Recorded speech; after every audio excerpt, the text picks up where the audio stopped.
Looking at our world from a theological perspective. This is the Theology Central Podcast, making theology central. Good evening, everyone. It is Friday, May the 7th, 2021.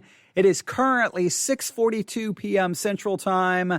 And so I guess we can call this a special Friday evening broadcast. Typically, I'm not here on a Friday night, but I'm here live in front of this microphone, coming to you live from Victory Baptist Church, which is located in the middle of nowhere, Texas.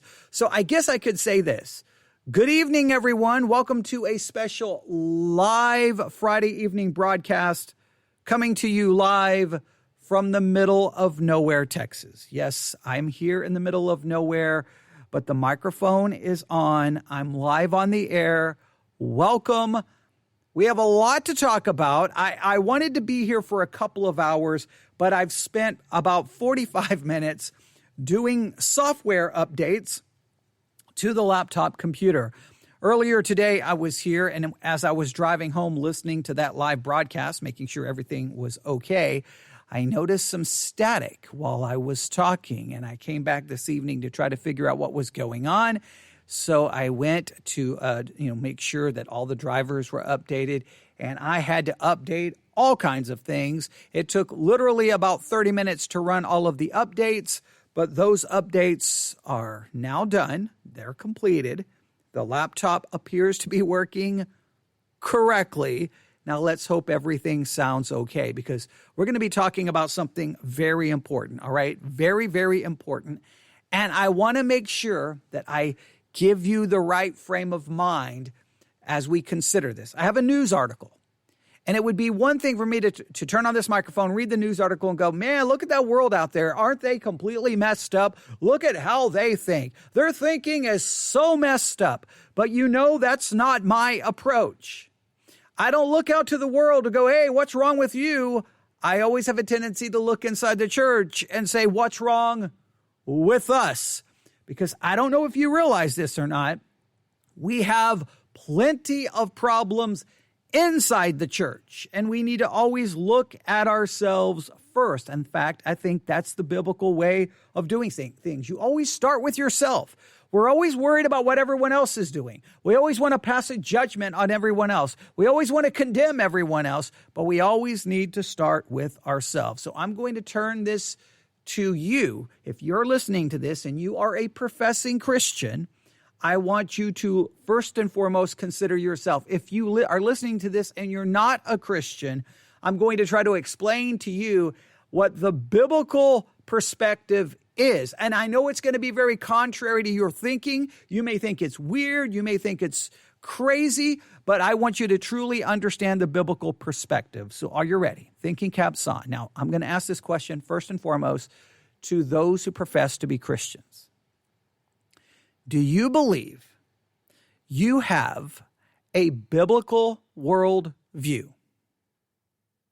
Do you believe you look at life from a biblical perspective? Do you believe that you truly have and maintain and operate from a biblical worldview? Now, I know your immediate answer, because if you've been in Christianity for any length of time, you've been in church, you're like, yes, of course I do. Of course I do. Of course I have a biblical worldview. All right, let's get very specific, all right? Do you have a biblical perspective when you look at yourself? When you consider yourself, do you look at yourself from a biblical perspective, from a biblical worldview? Or has another way of thinking began to creep into your mind, begin to, in a sense, I'm going to say, infect your thinking so that you no longer look at yourself from a truly biblical perspective? Let me be even more specific. All right, let me ask another specific question. So first, do you have, let's go through these questions this way. Number one, do you believe that you have a biblical worldview? Do you believe that? Number two, do you believe you have a biblical worldview when you look at yourself, when you consider yourself? And number three, do you think you have a biblical worldview when it comes to the subject of self-improvement?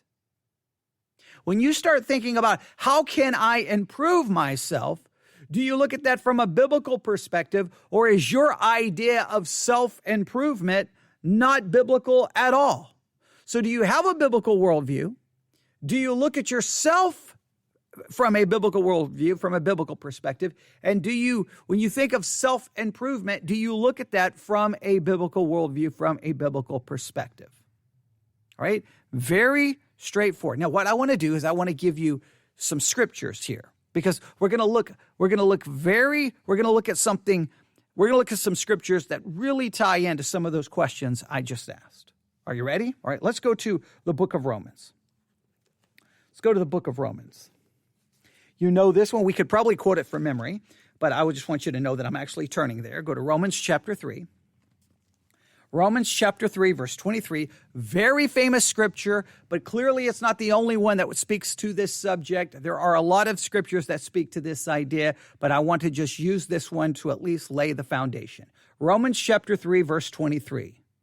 For all, that's all of us, for every person, every human being that has ever lived on this earth, except obviously Jesus Christ, truly God and truly man, but for all the rest of us, this would be true. For all of us have sinned and come short of the glory of God. One of the foundational truths that is absolutely critical to you maintaining and having a biblical worldview is that you believe that yourself, that you are a sinner by nature. Now, this is very important. Make sure you get this formula down. I know I say this all the time, but I'm telling you, we need to have this truth down, maybe at more now than at any other time, probably in your lifetime, right? This is very important. Make sure you understand this. You did not become a sinner by sinning, but you sinned because you are a sinner. You were conceived in sin. In other words, you were brought forth as a sinner. You immediately at your conception, you have a sinful nature. You are born a sinner. You are born a depraved sinner. That's what you are. You are born guilty before God because your nature is corrupt. So guess what? You have a corrupt, sinful nature. So guess what is natural to your life? Sinning, selfishness, arrogance, on and on and on. We could go through all of the sinful characteristics, and we demonstrate them early on. We demonstrate selfishness. We demonstrate anger. We may demonstrate unforgiveness, bitterness. You just go throughout all of them. That is what we are by nature. Adam and Eve fell, they sinned, and brought sin into the world, and now we are all born a sinner. We are totally depraved. That is a biblical, fundamental truth. All right. I don't know how else to say it. It is the fundamental truth. You have to understand that. And I know it sounds like Christianity 101.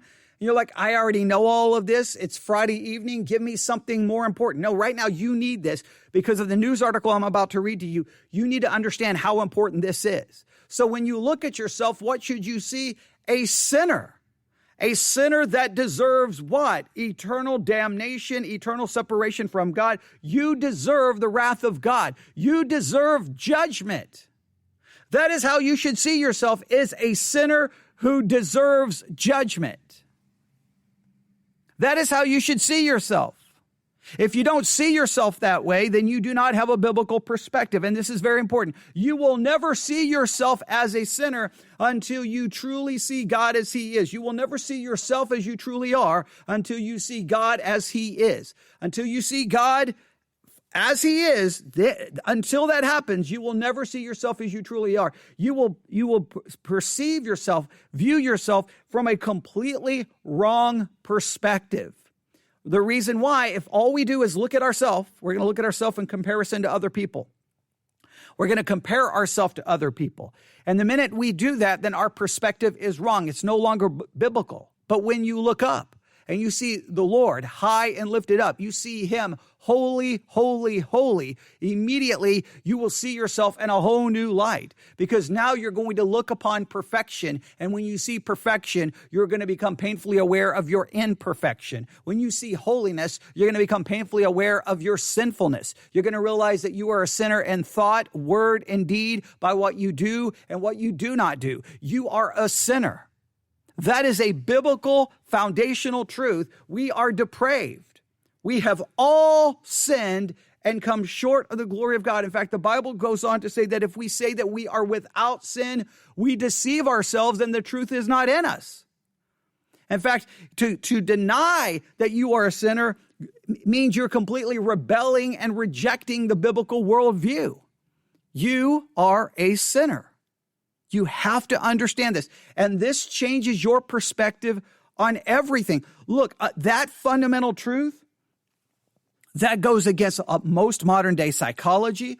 That goes against a lot of modern day psychology will argue that you're a product of your environment. Now, no one can deny the influence of one's environment, but let's always remember the problems begin inside of us because we are sinners by nature. It's not like, oh, look over there. Look at Hollywood or look at music or look at this or look at that. We always want to blame the problems to external situations. It's an internal problem that we are all infected with. It is sin. We're all infected with it and we're all born with it. Right? Now, that is very fundamental truth. Now, along with that very fundamental truth are two other scriptures that talk about a second very important fundamental truth. There's Romans 3:23. That fundamental truth is the truth of total depravity. Next is 1 Peter chapter 5. 1 Peter chapter 5. 1 Peter chapter 5. Let's start in verse 5.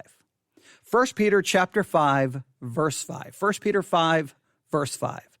Likewise, ye younger, submit yourselves unto the elder. Yea, all of you be subject one to another, and be clothed with humility. For God resisteth the proud, and giveth grace to the humble. Humble yourselves, therefore, under the mighty hand of God, that he may exalt you in due time. One fundamental principle of a Christian worldview is the understanding of total depravity. And another fundamental belief, a fundamental truth for a Christian worldview is the significance of humility and the sinfulness of pride. The significance of humility and the sinfulness of pride. God tells you to humble yourself. To humble yourself. God resisteth the proud. He hates the proud look. God hates pride. Pride, the pride, if you want a very simple definition of pride, this definition of pride is I. Pride is all about self-awareness, self-fulfillment, self-desire, self-will. It's I. Humility is the ultimate dying of I. It's the removal of I. It's the surrendering of I. Look, the humility is the emptying of oneself. It's dying to oneself. It's becoming nothing. We are to humble ourselves before God. We are not to be proud. The Christian worldview is all about humility. The Christian worldview starts with take up your cross, die to self and follow him. Take up your cross. That's an instrument of death. Die to self, follow him. Take up your cross, deny yourself and follow him. The Christian faith is a call to self-death, self-denial, and giving up the right to lead yourself. You're following someone else. You take up a cross, that's dying to self. You deny yourself, and you no longer follow yourself. Christianity, this is a fundamental truth. We are sinners, and that we are to humble ourselves. And look, I think once you realize how sinful you are, that's going to destroy pride.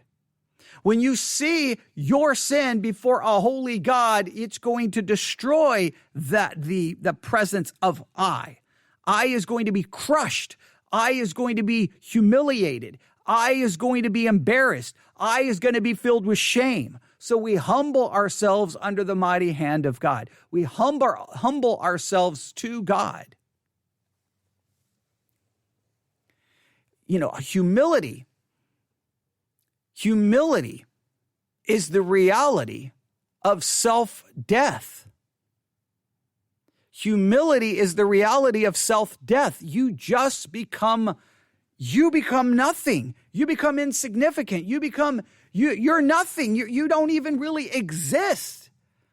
It's no longer about you. Biblical humility, and I do not believe we will ever have biblical humility until we first see ourselves as a sinner. I don't think you can have biblical humility until you are first confronted with the absolute holiness of God and the reality of your depravity. Once you see that, then you realize how messed up self is, how messed up the I is, and then you humble yourself before God.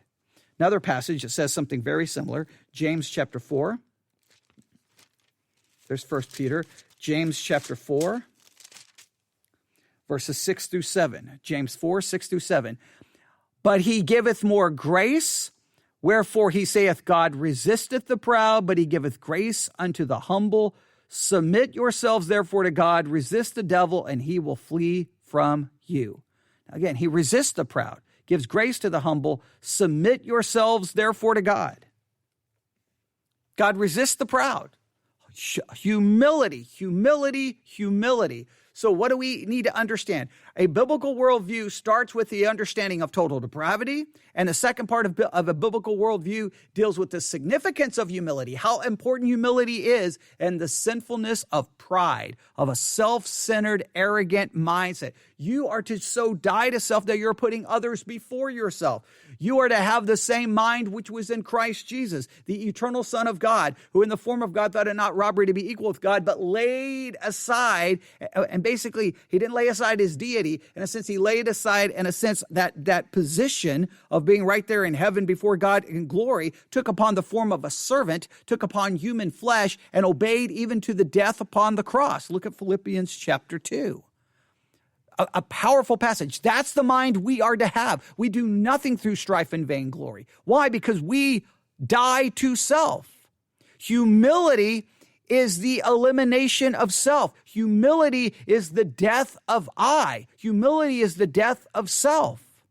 Humility is the disappearance of self-will, self-desire, self-purpose. That is a Christian worldview. So let me ask you again, do you have a biblical worldview? When you look at yourself, do you see yourself as a sinner? Are you a person that truly is humble, or is there pride and arrogance and narcissism there? And then how do you view self-improvement? Now, that's 18 minutes to get us where we need to go. Are you ready? There's the biblical worldview. Now, in contrast to that, we have this news article. Here we go. This was published May the 6th, 2021. All right, May the 6th, 2021. I got people contacting me. Here we go. Nearly half of Americans think they're a better person than everyone they know. Nearly half of Americans think they're better than everyone they know. Now that's a crazy headline. When I read that, I had to read that a couple of times. So half of Americans think they're a better person than everyone they know. You talk about arrogance. You talk about pride. You talk about almost a narcissistic mindset. This may explain a lot of what's happening in our culture. Clearly, we've talked about our culture have abandoned a biblical worldview. Now, what we have a tendency to do is when we say the culture has abandoned a biblical worldview, we immediately look at the rise of LGBTQ, or look at this behavior or this behavior. Sometimes what we need to do is look at something deeper, more than just external action. Let's look to some basic concepts that really define a biblical worldview, which is total depravity and humility, the importance of humility, the significance of humility, and the sinfulness of pride. This goes against all of that. Nearly half of Americans think that they're a better person than everyone they know. No Christian would ever think that they're a better person than anyone because they know that they are a depraved sinner. And that if they have been saved, they know they were saved by grace alone, through faith alone, because of Christ alone. It's because of God's mercy and grace. They're not better than anyone. They are a depraved sinner who deserves judgment, but was saved because of God's mercy and grace. But do we stop thinking that way? Let's see what this article has to say. For almost half of all Americans, modesty may not be their best quality. A new study finds nearly 1 in 2 people believe that they're the best person they know. All right.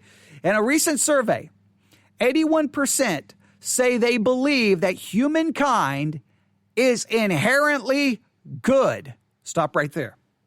In a recent survey, 81% say that they believe that humankind is inherently good. That is mind-boggling to me. That's just, I don't even understand how that's even humanly possible. Watch the news. How could you think that humanity is basically good? How is that even possible that you can arrive at that conclusion when you look at a world filled with so much pain, suffering, chaos? I mean, the whole world's been talking about justice and injustice and racism and this and that. How could you then turn around and go, well, you know what? Actually, everyone's basically good. Well, then why is everyone so upset? What are we fighting? Why are we trying to change anything? Everyone's basically good. Everything's okay, right? And if everyone is basically good, then why is it so hard to fix some of these so-called societal problems? So the 81% say they believe that humankind is inherently good. 3 in 4 believe they themselves are fundamentally a good person. Right? So 3 in 4 believe that they themselves are fundamentally a good person. So humankind is inherently good, and they believe that they're fundamentally a good person. Now, I want you to realize how contrary that is to a biblical worldview. The worldview says, no, you're a sinner.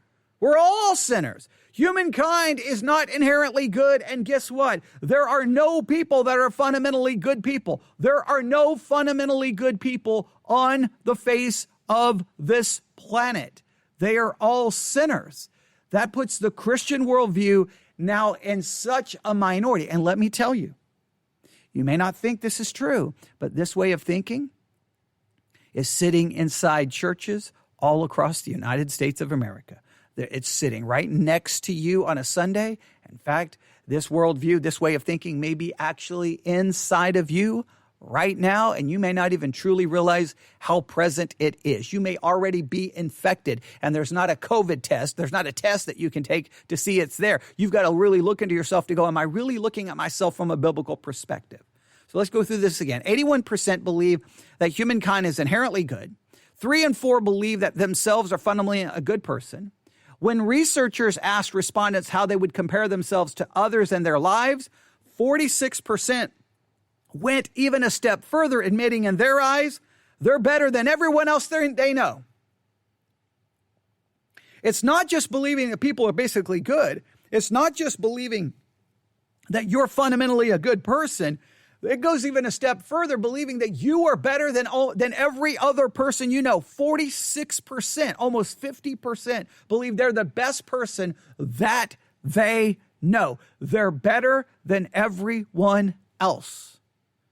That is a narcissistic, self-centered, arrogant position that is contrary to the scriptural understanding of depravity and the taking up the cross, denying yourself, dying to yourself, not following yourself. It's completely contrary to the biblical perspective.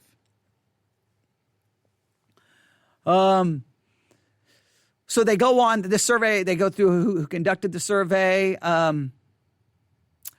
See, looking at responses by gender, female respondents were less likely to think of themselves as good. That's interesting. Women were less likely to think of themselves as good. Only 67% of females thought themselves as good, 86% of men. And more likely to believe that humanity is inherently bad, 20% of women, 4% of men.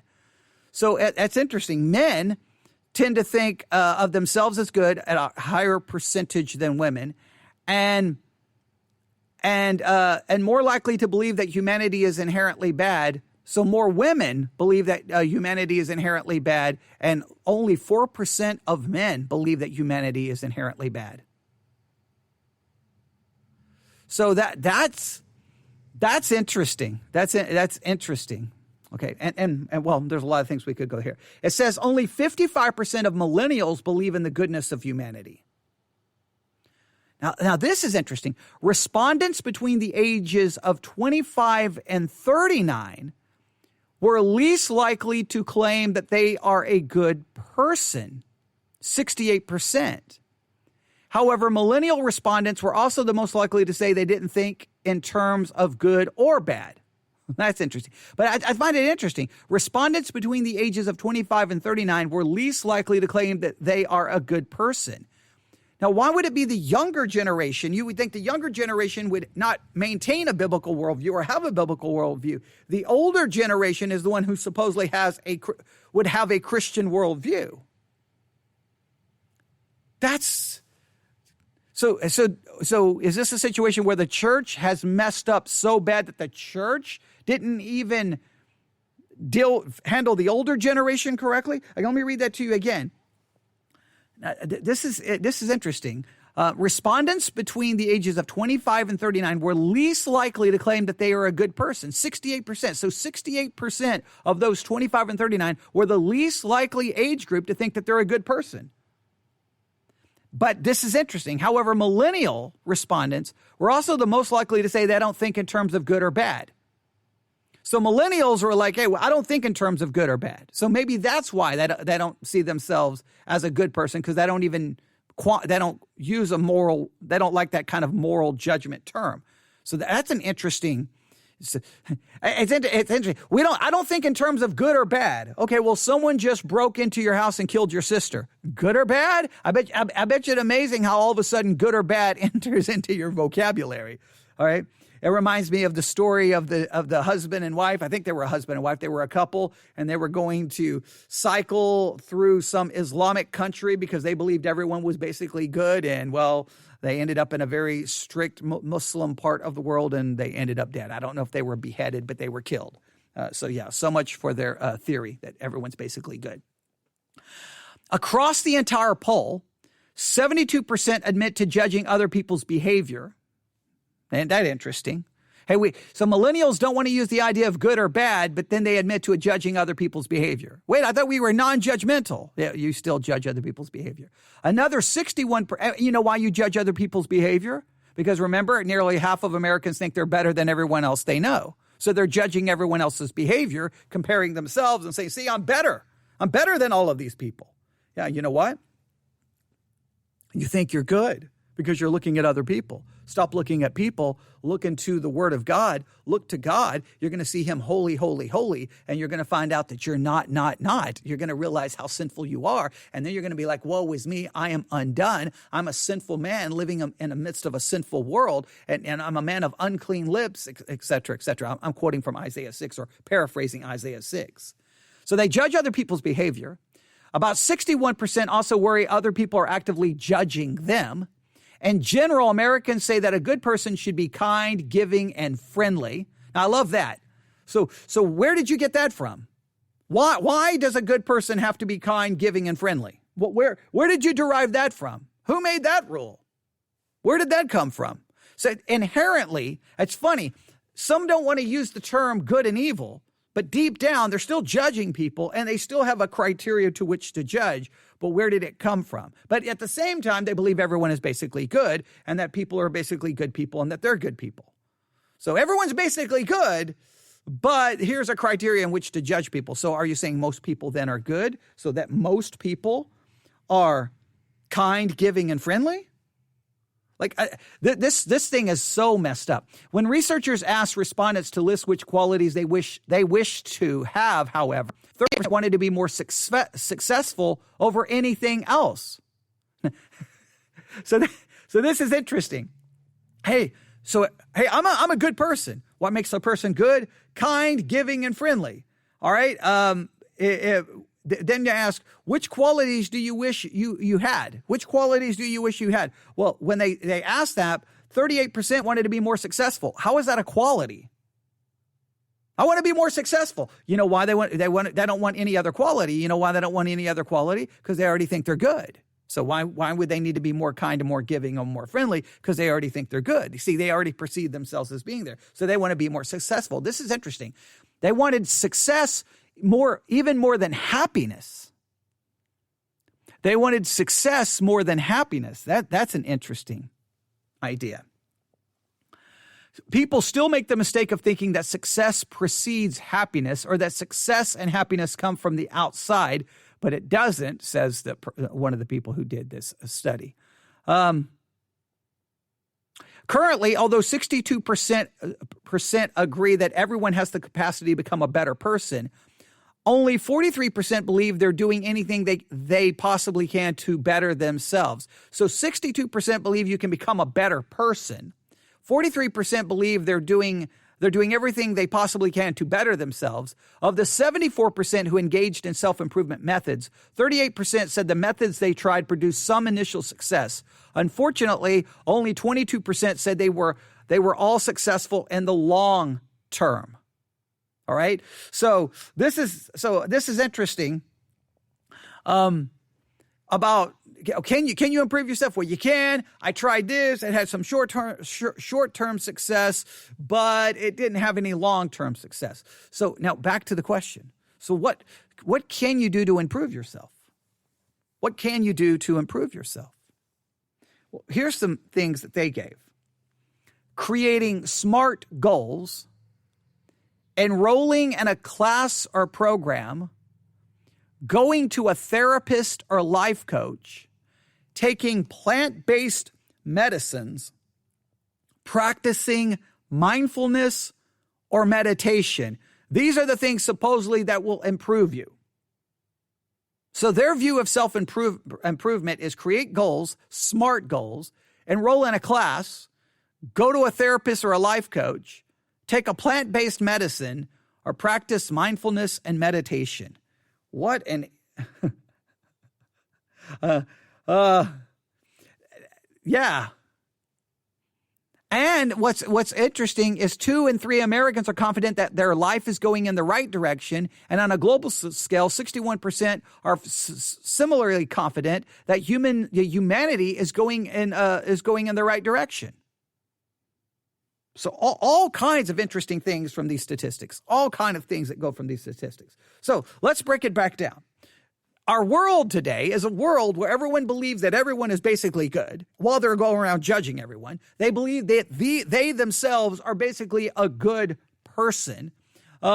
They don't really believe what they want more than anything, it appears, is to be successful, even more than happiness. They think there are certain qualifications to be a good person, but they don't really perceive that they need to work on that because they already think that they're a good person. So we live in a society today that is a self-centered, narcissistic society that has rejected the biblical understanding of depravity and has rejected the biblical call for humility and rejects the biblical condemnation of pride.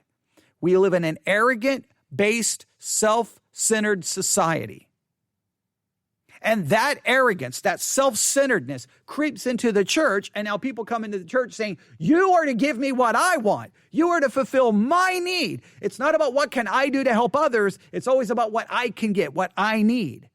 That mindset comes into the church, and we have to destroy that mindset through the preaching of, no, you are a sinner, and you need to take up a cross, you need to deny yourself, and you need to stop trying to follow yourself. We've got to embrace that. But here comes a very important question. From a biblical perspective, how can you improve yourself from a biblical perspective? Now, I said a minute ago, we're going to return to that question. I don't know if I asked that question at the very beginning. If I did not, I apologize. But I want you to think about that question now. If I did not ask it earlier, I apologize. But I want you to think about it now. How can you improve yourself? From a biblical perspective, what is self-improvement from a biblical perspective? What is self-improvement from a biblical perspective, and how does one obtain so-called self-improvement? Well, I think from a biblical perspective, self-improvement is when self begins to disappear. You improve self by the killing of self, not physical, actually killing yourself, harming yourself, killing yourself in a sense of dying to yourself. You improve yourself as self begins to disappear. In a sense, you present yourself as a living sacrifice, holy and acceptable unto God. You die to your desires, your will, your wants, and you begin to live your life for a purpose outside of yourself, to glorify God, to great commission, to pray without ceasing, praying for people, ministering to people. The kingdom of God, seeking first the kingdom of God, setting your affections on things above, putting others before yourself. Self-improvement from a biblical perspective requires, look, here's the thing. Everything from a biblical perspective starts with this. You have to see God for who he is. Then you see yourself for what you really are, a depraved sinner who deserves judgment. That should cause you to repent and humble yourself before a holy God. And as you turn to him, you are to die to self. You take up a cross, you deny self, and you begin to follow him. You don't follow self. And self-improvement is, every step of self-improvement is a step of self-denial. It's a step away from self.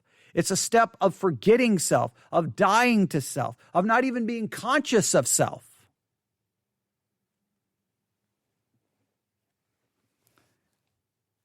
There you go. I'll stop right. There's more I want to say. But I'll leave it right there before you. So, do you have a biblical worldview?